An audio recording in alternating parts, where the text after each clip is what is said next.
For the last couple of months, Senator Rumson has suggested that being president of this country is to a certain extent about character. And although I've not been willing to engage in his attacks on me, I've been here now 3 years and 3 days, and I can tell you without hesitation that being president of this country is entirely about character. For the record, yes, I am a card-carrying member of the ACLU. But the more important question is, why aren't you, Bob? Now, this is an organization whose sole purpose is to defend the Bill of Rights. So it naturally begs the question, why would a senator, his party's most powerful spokesman, and a candidate for president, choose to reject upholding the Constitution? Now, if you can answer that question, folks, you're a lot smarter than I am, because I only figured it out a few hours ago. America isn't easy. America's advanced citizenship. You've got to want it bad, because it's going to put up a fight. It's going to say, you want free speech? Well, let's see you acknowledge a man whose words make your blood boil, who's standing center stage and advocating at the top of his lungs that which you would spend a lifetime opposing at the top of yours. You want to claim this land as the land of the free? Well, then the symbol of your country cannot just be a flag.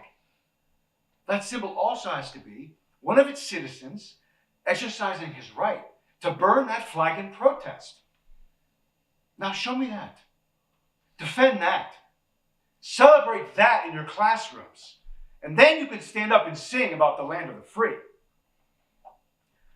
I've known Bob Brunson for years, and I've been operating under the assumption that the reason Bob devotes so much time and energy to shouting at the rain was simply because he didn't get it. Well, I was wrong. Bob's problem isn't that he doesn't get it. Bob's problem is that he can't sell it. We've got serious problems to solve, and we need serious people to solve them.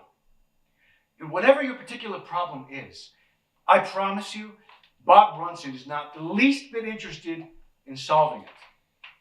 He is interested in two things, and two things only: making you afraid of it and telling you who's to blame for it. That, ladies and gentlemen, is how you win elections.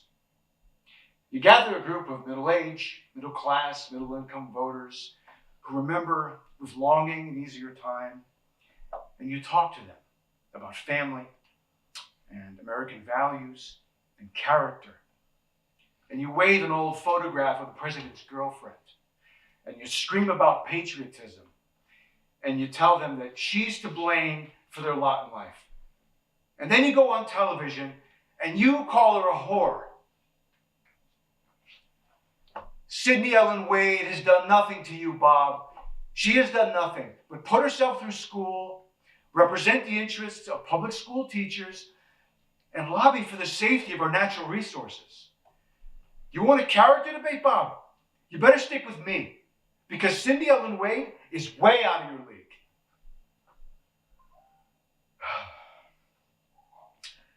I've loved two women in my life. I lost one to cancer, and I lost the other because I was so busy keeping my job, I forgot to do my job. Well, that ends right now. Tomorrow morning, the White House is sending a bill to Congress for its consideration. It's White House Resolution 455, an energy bill requiring a 20% reduction in the emission of fossil fuels over the next 10 years. It is by far the most aggressive stride ever taken in the fight to reverse the effects of global warming. The other piece of legislation is the crime bill. And as of today, it no longer exists. I'm throwing it out. I'm throwing it out, and I'm going to write a law that makes sense. We cannot address crime prevention without getting rid of assault weapons and handguns. I consider them a threat to national security, and I'll go door to door if I have to, but I'm going to convince Americans that I'm right, and I'm going to get the guns. We have serious problems, and we need serious people to solve them. And if you want to talk about character, Bob, you better come at me with more than a burning flag and a membership card. If you want to talk about character and American values, fine. Tell me where and when, and I'll show up. This is a time for serious people, Bob, and your 15 minutes are up. My name is Andrew Shepard, And I am the president.